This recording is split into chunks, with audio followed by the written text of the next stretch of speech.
దాదాపుగా 4 సంవత్సరాల కిందట జరిగిన ఘటనలో ఈరోజు టాపిక్ డైవర్ట్ చేసేందుకు 4వ తారీఖు రాత్రిన సురేష్ను దళిత ఎంపీని విజయవాడ డిప్యూటీ మేయర్ భర్తను అరెస్ట్ చేస్తారు. నేను అడుగుతా ఉన్నా, సూటిగా నేను ఒక ప్రశ్న అడుగుతా ఉన్నా, ఆ రోజు ఏం జరిగింది? తెలుగుదేశం పార్టీకి సంబంధించిన అఫీషియల్ స్పోక్స్ పర్సన్ పట్టాభి అనే వ్యక్తి ఆ రోజు సిట్టింగ్ ముఖ్యమంత్రిగా ఉన్న అప్పట్లో సిట్టింగ్ ముఖ్యమంత్రిగా ఉన్న వ్యక్తిని బోసుడీకే అని తిట్టాడు. బోసుడీకే అంటే ఏమిటో తెలుసా? తెలుగుదేశం పార్టీ కార్యాలయంలో తెలుగుదేశం పార్టీ అధికార ప్రతినిధి ముఖ్యమంత్రిని ఆ రోజు అన్న మాట లంజా కొడక అని.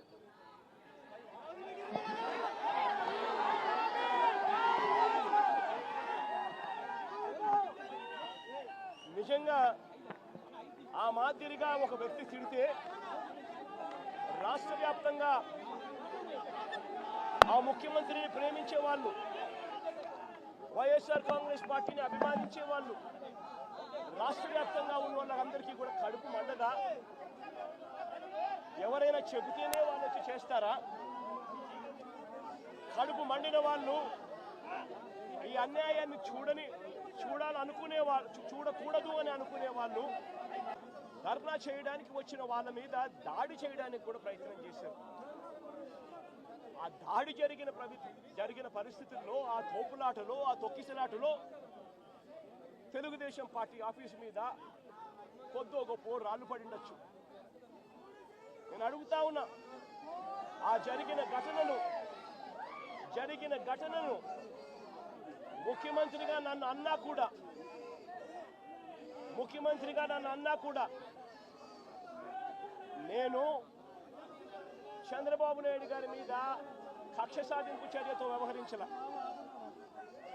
రాళ్ళు పడినాయి అని చెప్పి ఎప్పుడైతే తెలిసిందో వెంటనే అటువంటి ఆ ఘటనకు పోయిన వాళ్ళందరినీ కూడా ఎవరెవరు పోయారు అని చెప్పి ఆధారాలు చూసి, అక్కడ ఉన్న సీసీ కెమెరాలో, అక్కడ ఉన్న ఒక్కొక్క సెల్ ఫోన్ లొకేషన్స్, ఇవన్నీ ఆధారాల మేరకు చూసుకొని ఎవరెవరైతే పోయారో వాళ్ళందరినీ కూడా 41A ఇచ్చి వాళ్ళందరినీ కూడా అరెస్ట్ చూపించి కోర్టులో ప్రొడ్యూస్ చేయడం కూడా జరిగింది. ఎందుకంటే 7 ఏళ్ల లోపు ఉన్న కేసు ఇది.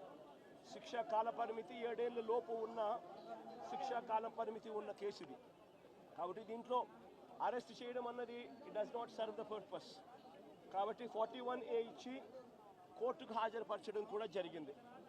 మన ఇంత నిబద్ధతతో ఆ రోజు మేము అడుగులు వేశాం. ఇంత నిబద్ధతతో ఆ రోజు నిబద్ధతతో అడుగులు వేసి వాళ్ళందరినీ కూడా హాజరుపరిచి 41A కింద వాళ్ళందరికీ కూడా నోటీసులు ఇచ్చి వాళ్ళందరినీ కూడా కోర్టుకు ప్రొడ్యూస్ చేశారు.